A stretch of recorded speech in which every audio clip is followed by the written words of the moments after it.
mudah tidak teragak-agak tarik sokongan terhadap kerajaan perpaduan. Demikian satu artikel panas dari biharian.com. Parti Ikatan Demokratik Malaysia ataupun MUDA tidak akan teragak-agak untuk menilai kedudukannya semula dalam menyokong kerajaan perpaduan jika 3 tuntutan parti itu terhadap perkembangan kes membabitkan Datuk Seri Dr. Ahmad Zahid Hamidi tidak diambil tindakan susulan oleh kerajaan. Presidennya Syed Saddiq Syed Abdul Rahman berkata, MUDA menganggap keputusan mahkamah melepaskan tanpa membebaskan timbalan Perdana Menteri itu terhadap kes pecah amanah, rasuah dan pengubahan wang haram adalah suatu pelanggaran terbesar terhadap garisan merah institusi kehakiman negara. Sehubungan itu, beliau berkata, MUDA menuntut Jabatan Peguam Negara untuk memberi penjelasan di Parlimen mengenai keputusan terbabit selepas mahkamah sebelum ini memutuskan terhadapnya kes prima facie terhadap Ahmad Zahid. Kami juga menuntut supaya pengasingan kuasa eksekutif, Jabatan Peguam Negara dan pendakwa raya dengan segera untuk memastikan tiada campur tangan eksekutif dalam mana-mana kes mahkamah. MUDA juga akan mengadakan kempen #DakwaZahid bagi menggesa pihak pendakwa raya untuk mendakwa semula Ahmad Zahid dengan segera.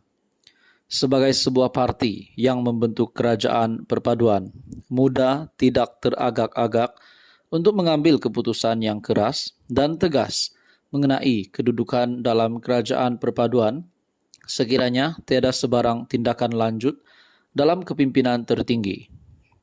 Beliau berkata demikian susulan Mahkamah Tinggi melepaskan tanpa membebaskan Ahmad Zahid daripada 47 tuduhan pecah amanah, rasuah dan pengubahan wang haram dana Yayasan Akal Budi yang diasaskannya.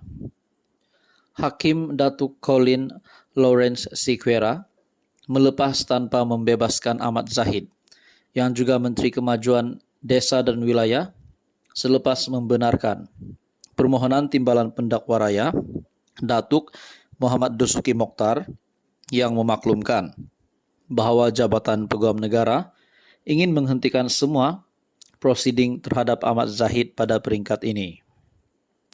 Sementara itu, timbalan Presiden MUDA Amira Aisyah pula mempersoalkan sama ada keputusan melepas tanpa membebaskan terhadap Ahmad Zahid akan dijadikan kes rujukan bagi mana-mana ahli politik yang dibawa ke mahkamah. Beliau berkata, ia adalah suatu persoalan besar kerana kes ini adalah berprofil tinggi yang sudah berada di peringkat pembelaan namun boleh dilepaskan. Selain itu, kita minta juga ahli parlimen daripada kerajaan perpaduan menyatakan pendirian mereka berhubung perkembangan ini kerana bagi MUDA kita bersama kerajaan perpaduan sebelum ini kerana percaya asas pentadbiran kini adalah bersungguh-sungguh untuk melawan rasuah. Salam sejahtera Malaysia, tuan-tuan dan puan-puan yang amat dihormati sekalian. AGC bertahan keputusan DNAA Zahid Hamidi. Artikel dari harapandaily.com. Pejabat Peguam Negara AGC mempertahankan keputusan melepas tanpa membebaskan DNAA Timbalan Perdana Menteri Datuk Seri Ahmad Zahid Hamidi yang berdepan 47 pertuduhan. Merujuk kepada laporan media bahawa tindakan Peguam Negara untuk tidak meneruskan pertuduhan terhadap Zahid sebagai tidak bermoral, jabatan ini ingin menegaskan bahawa permohonan untuk melepas tanpa membebaskan dibuat kepada mahkamah berdasarkan kepada alasan-alasan yang telah dikemukakan dan telah pun diterima oleh mahkamah. Semasa membuat keputusan tersebut, Yang Arif Hakim menyatakan bahawa alasan-alasan yang dikemukakan oleh pihak pendakwaan adalah kuku ataupun kogen, kata pejabat Peguam Negara dalam kenyataan ringkas. Banyak pihak yang mendesak peguam negara atau pejabat peguam. Menjelaskan perkara ini, memandangkan defendant berada di peringkat pembelaan setelah kes prima facie dibuktikan. Komponen PH, DAP dan Amanah menggesa Peguam Negara Tan Sri Idrus Harun memberi penjelasan. Presiden Muda Syed Saddiq Syed Abdul Rahman pula menggertak untuk menafikan majoriti 2/3 di Dewan sekiranya tiada penjelasan sewajarnya.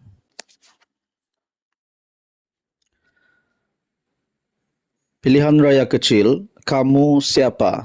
Mesti hentikan perkara karut ini, kata Perdana Menteri Datuk Seri Anwar Ibrahim melalui sebuah artikel dari biharian.com. Johor Bahru, Datuk Seri Anwar Ibrahim menegaskan tindakan pembangkang berkempen sehingga mengeluarkan fatwa bahawa haram mengundi calon Pakatan Harapan pada pilihan raya kecil PRK Parlimen Pulai Sabtu ini adalah keterlaluan dan perlu dihentikan.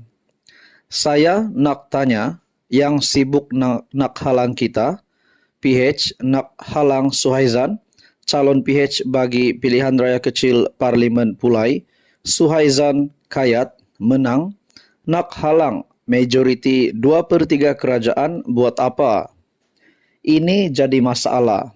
Macam disebut tadi, undi orang ini haram. Ini apa? Kamu siapa?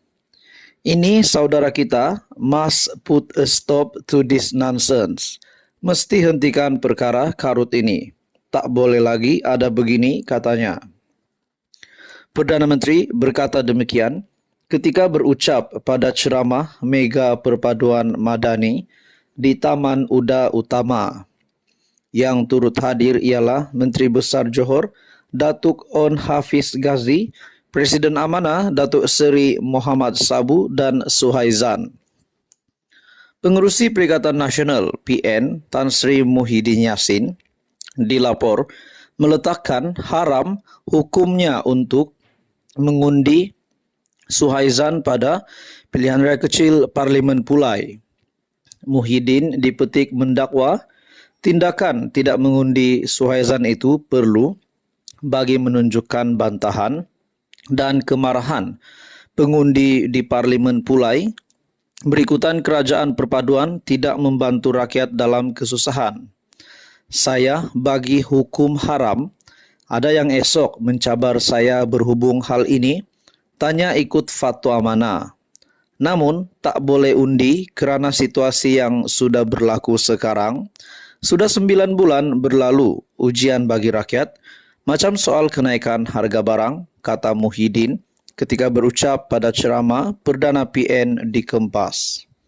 Sementara itu, Muhammad ketika berucap pada program sama turut membidas tindakan Muhyiddin berkenaan yang dianggapnya sebagai mula memasuki fahaman takfiri akibat berkawan dengan PAS. Takfiri merujuk kepada perbuatan mengkafir dan menyesatkan kumpulan yang tidak sealiran pemikiran dengan pihak tertentu. Saya tidak sangka Muhyiddin, orang yang saya hormat. Saya jarang sentuh dia, tetapi apabila dia membuat fatwa bahawa haram mengundi calon kita Suhaizan, saya kata inilah akibat berkawan dengan PAS. Suhaizan dalam ucapannya pula berkata, tindakan Muhyiddin mengeluarkan fatwa itu adalah keterlaluan. Beliau berkata, penggunaan hukum Islam dengan cara sedemikian dibimbangi akan menjadi permainan politik. Jika orang politik boleh menggunakan hukum Islam, hukum haram ini terhadap seteru politik, saya khawatir ia akan menjadi permainan kepada orang lain. Ini amat berbahaya, katanya.